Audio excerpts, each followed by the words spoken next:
আসসালামু আলাইকুম রহমতুল্লাহি আবরাকাত। জামায়াতের আমির, মুরব্বী মানুষ, সম্মানিত ব্যক্তি, ওনার বক্তব্যটা ছিল যে আমি তাদেরকে ক্ষমা করে দিয়েছি। উনি কি ক্ষমা করছে?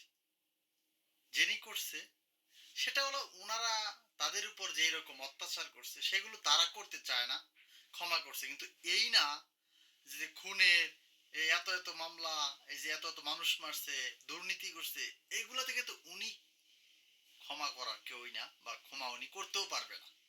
এগুলো কিন্তু উনি না, আজকে কিন্তু উনি বলেছে যে আমি মূলত কি করেছি, যে আমাদের পক্ষ থেকে যে প্রতিহিংসা তারা দেখিয়েছিল সেই প্রতিহিংসা আমরা দেখাতে চাই না। তবে তারা আইনিভাবে যত মামলা হবে সেটা আইন দেখবে, আইনিভাবে বিচার হবে।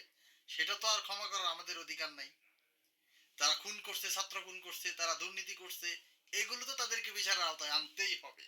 তো সুতরাং আমরা ভুল না বুঝি, ঠিক আছে? বিএনপিও বলছে যে আমরা আর প্রতিহিংসা, আমরা রাজনীতি প্রতিহিংসা করব না, আমরা আমাদের কোনো প্রতিশোধ নিব না, এটা বিএনপিও বলছে। এমনকি খালেদা জিয়াও বলছে যে আমরা তাদেরকে ক্ষমা করছি। ক্ষমা অবশ্যই, কিন্তু যে অপরাধ করছে, দুর্নীতি করছে, চুরি বাটপারি করছে, খুন করছে, তার তো ক্ষমা হবে না, আইনভাবে তার শাস্তি হবে।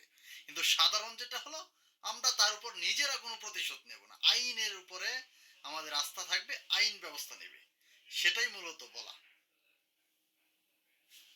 যেমন আজকে উনিও একটা বক্তব্যে বলছে, যখন মানুষ অনেক একটু রাগ হয়েছে ওনার প্রতি, যে আসলে জিনিসটা আসলে এইভাবে তো আমরা নিজেদের মধ্যে একটু না করি। তো সুতরাং সবাইকে নিয়েই আগামী নতুন বাংলাদেশ ভালো হোক, শুভকামনা আগামীর বাংলাদেশের জন্য।